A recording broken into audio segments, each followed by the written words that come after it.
Assalamu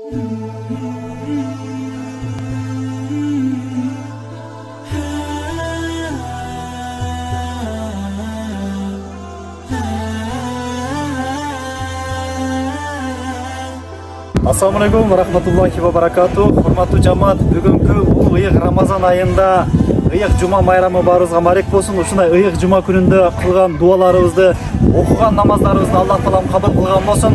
Hurmatlı cemaat, mana ушундай ıyık Ramazan ayında ıyık Cuma gününde özgöçe jakшы жаңылык, mana Kengeş ayında başlagan үйүбүздүн дагы içki abdelka işleri Kudaga şükür mana utuplayt etip Gipsakортон 2 комната бүтүп калыптыр, 3-cü комнатадан баштады. Андан кийин мына коридорго өтөт. Бүгүн Аквадагы ушул гыламажыбыз айнектерин өлчөп кетти. 2-3 күндүн аралыгында ушул айнек Аква эшиктерин толугу менен бүтүрө турган болду. İçige 3 eşik alışыбыз керек иншалла. Ушундай иштерине каралашып көмөктөшүп жардамдашып койсоңуздар өтө жакшы болот.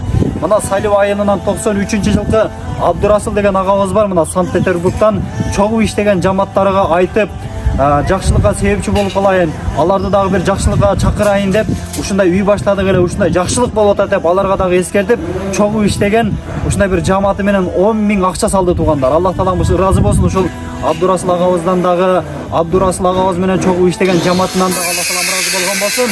Аллах таалам аларга дагы чын жана бекем ден соолук берген болсун.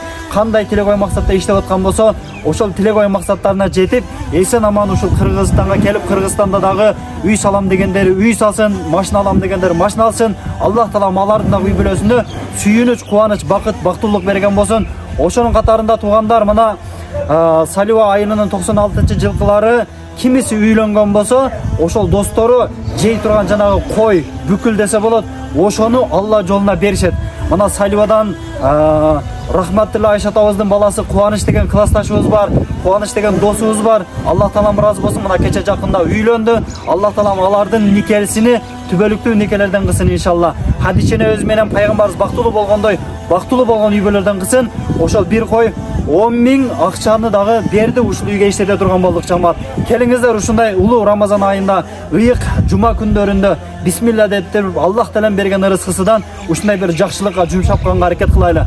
Рамазан айы бул зекет бере турган ай, садака бере турган ай, ибадат кыла турган ай, көп зикир кыла турган ай, тоба истигфар кыла турган ай, күнөөлөрдөн кечирилип бейишти өзүнө вачип кыла турган Аллах таалам айлардын арасынан тандаган айлардын султаны Рамазан айы туугандар. Ушул Рамазан айыны ушундай бир текке кетирбестен Рамазан айыны пайдаланып, Аллах тааланы табып, Аллах тааламды ыраазы кылып, өзүбүздү, үй бүлөбүздү садака берип, тозок отунан сактап, пайгамбардын хадисине амал кылып, бул жалган дүйнөдө бирөөлөрдөн үлгү алып эмес, башкаларга үлгү болуп жашаганга Аллах таалам мүмкүнчүлүк берген болсун. Ассаламу алейкум ва рахматуллахи ва баракатух. Машалла.